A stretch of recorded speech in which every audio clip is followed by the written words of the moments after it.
The chamber did not chase them. That was what made it worse. As Everlyn led the pack away from the redesign tables, no Xarthian soldiers poured in behind them. No weapons. Fire tore through the corridor. No alarms screamed louder than they already had. The facility simply continued working, its lights shifting, its systems breathing, its processes folding back into rhythm as if nothing meaningful had been taken from it. But Everlyn knew better. The subject they had pulled free lay across Malik's arms, alive but barely anchored to himself. His eyes opened and closed in slow, uneven intervals, each blink seeming to drag him back from somewhere colder. His breathing didn't follow a normal rhythm. It caught, stuttered, steadied, then drifted again, as though his body was still waiting for permission from the machine. Malik held him carefully. That alone said enough. The big man could have carried him like weight. Instead, he held him like something fragile enough to break beneath kindness. His arms stayed locked, but controlled. Every step measured, so the rescued wolf wouldn't jolt more than necessary. Kane moved ahead, scanning every corridor before the group reached it. Lyra stayed near the outer edge of the formation, her head slightly lowered, listening for movement that hadn't happened yet. The other wolves moved around the civilians in loose, controlled spacing, no longer trying to appear harmless. That lie was finished. Kaelin walked close to Everlyn now, eyes still carrying the chamber behind them. She had seen too much of the process to fully step away from it. The patterns were still moving behind her gaze. Field timing, correction loops, control nodes, reaction delays. She wasn't thinking like a prisoner anymore. She was thinking like someone studying a lock from the inside. Kaelrun followed in silence, not distant, not removed. Present in a way that felt deliberate. The corridor ahead opened into 3 branching routes. Kane stopped first. Then Everlyn felt it. The floor beneath them changed, not physically, functionally.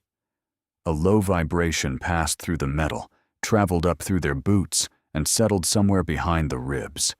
It was not the deep pulse of machinery. It was narrower than that. Sharper, a tension with direction. Kaelin turned slowly toward the left corridor. That route was open before, she said. The door at the far end sealed as she spoke, not slammed, not hurried. It simply closed with perfect confidence. The right corridor followed, then the center.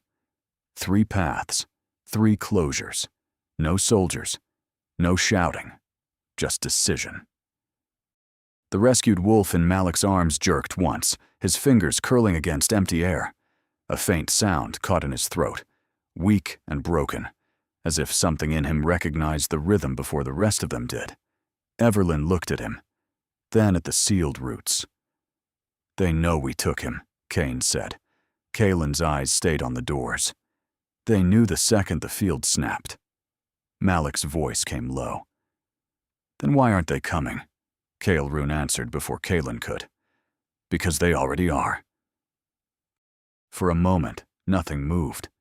Then the corridor behind them changed. Panels along the wall folded inward. Thin vertical seams appeared where none had been before. The lighting shifted from pale white to a colder band of blue-gray that made every face look drained of warmth. Everlyn understood immediately. The facility wasn't sending soldiers first. It was changing the room. A soft pulse rolled through the air. The rescued wolf convulsed in Malik's arms. Malik tightened instinctively, not enough to hurt, enough to hold him in place. "Easy," he said, rougher than he meant to. The subject's eyes opened wide. For 1 second they were clear, terrified. Then they rolled back, his body going rigid as the pulse deepened. Kaelin stepped forward sharply. "It's trying to reconnect him." That landed hard. Not recover. Not kill. Reconnect. The facility wasn't angry that they had removed him. It was attempting to reclaim what had been taken. Everlyn moved to Malik's side and placed 2 fingers against the rescued wolf's chest, Light, steady, present. Stay with us. His breathing broke, then fought. The pulse came again. Stronger. The other wolves reacted this time, shoulders tightening, teeth setting, instinct pushing against control. Lyra's eyes flashed toward the walls. Where's it coming from? Kaelin didn't answer immediately. She was already looking, already tracking the way the lights moved in sequence along the corridor. Everywhere. That was the problem. You could kill a soldier. You could break a weapon. You could tear down a door. But the facility was not standing in front of them. It was around them. Everlyn felt the shape of the next problem settle into place. They had rescued one body, but the process was still attached to him. The system pulsed again. This time, the rescued wolf opened his mouth and screamed without sound. The pack felt it anyway, not in their ears. In the blood. A wrongness cutting through instinct, through bond, through the shared place the Xarthians couldn't measure but kept trying to invade. Everlyn's calm cracked by one fraction. Enough for Cain to see. Enough for Lyra to notice. Enough for Kelruan to lower his head slightly. Then Everlyn steadied. Kaelin. Already moving, Kaelin dropped to one knee beside the nearest wall panel, pulling the casing loose with careful force rather than panic. Beneath it, Xarthian systems pulsed in faint green threads, layered through dark metallic conduits that looked almost organic until she saw the logic in them. She didn't understand the language. She understood repetition. She understood dependency. She understood what happened when one system reached too far into another. Her hands moved, not blindly, testing. The pulse hit again before she finished. Malik took one step back under the force of the rescued wolf's convulsion, teeth clenched, arms locked. He won't survive many more of those. Everlyn knew. Everyone knew. Kaelin found the active line. There. She didn't cut it. She redirected it. The corridor lights flickered. The pulse collapsed halfway through its next cycle. The rescued wolf gasped so sharply it sounded like drowning reversed. His body slackened in Malik's arms. Alive. Still alive. Kaelin didn't look relieved. They'll know I interrupted it. Cain gave a humorless exhale. Good. No, Kaelin said, standing. Not good. The sealed doors ahead opened. All three of them. At once.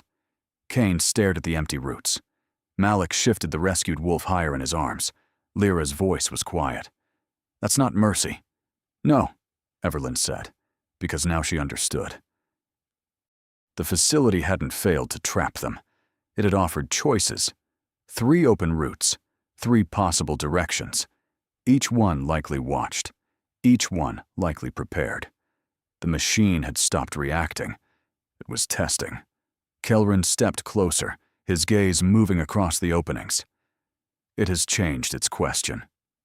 Everlyn didn't look at him. From what? From how did they escape, he said. To where will they go next? Silence followed. That was worse than lockdown. A closed door told you the enemy was afraid. Open doors told you the enemy was confident.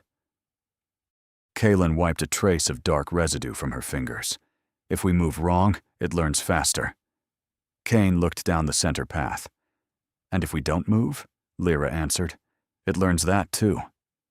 The facility hummed around them, steady now, patient, waiting. Everlyn looked at the rescued wolf in Malik's arms. His breathing had stabilized, but his eyes remained half open, caught somewhere between the table and himself. They had pulled him free, but not fully back. Not yet. 1 out of hundreds. And already the facility had changed the game. Everlyn looked at the 3 paths again. For the first time since the breakout, force wasn't enough. Even speed wasn't enough. Every move they made would become data. Every choice would narrow the next one. The system had started learning them. Properly. Everlyn stepped toward the center path. Cain shifted with her. Lyra angled left. Malik held position. Kaelin frowned. "You're splitting us?" "No," Everlyn said. She turned her head slightly, eyes calm, voice steady. "We let it think we are." The pack understood before the civilians did. The other wolves adjusted subtly, bodies shifting into false intention. A glance here, a foot angled there, weight carried toward one corridor, attention held toward another. Not movement, misdirection. The facility was watching patterns, so they gave it one. A lie made of posture. Kaelin's expression changed slowly. Not quite a smile. Recognition. "It'll follow the strongest signal." Everlyn nodded. "Then we make the strongest signal wrong." Kaelrin's eyes remained fixed on her. Something old moved through his expression. Approval, maybe. Or memory. The facility hummed. The doors stayed open. The machine waited for them to choose. Everlyn lifted one hand. Not high. Not dramatic. Enough. The wolves moved. Not down one corridor. Not together. Not apart. They flowed. 3 shapes of intention separating at once, then folding back, crossing sight lines, breaking expected paths. Kane committed forward, and then vanished sideways. Lyra drew attention left, then dropped low into shadow. Malik stepped as if taking the rear path, then held, while the civilians moved through the center under his cover.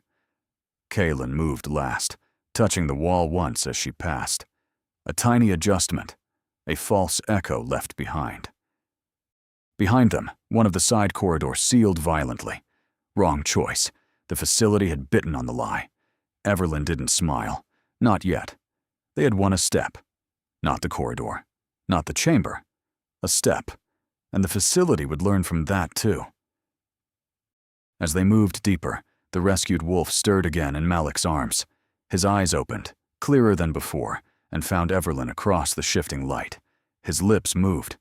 This time, a sound came. Barely. A broken whisper. "More." Everlyn slowed. Malik looked down at him. The rescued wolf swallowed with visible effort, as if speech itself had teeth. "More. Below." The corridor seemed to tighten around them. Everlyn held his gaze. "How many?" His eyes filled with something that looked too much like grief for someone only half returned. He tried to answer. Couldn't. Kaelin looked ahead into the narrowing passage, where the lights were already changing again. The facility had heard enough. Doors opened deeper in the structure, not inviting, preparing. Everlyn turned forward. The first rescue had not freed them. It had announced them. And somewhere below, the rest of the taken were being moved before the wolves could reach them. The facility was no longer just responding. It was protecting itself.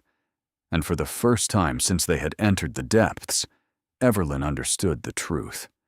They could not simply fight their way through the process. Not forever. Sooner or later, they would have to take control of it.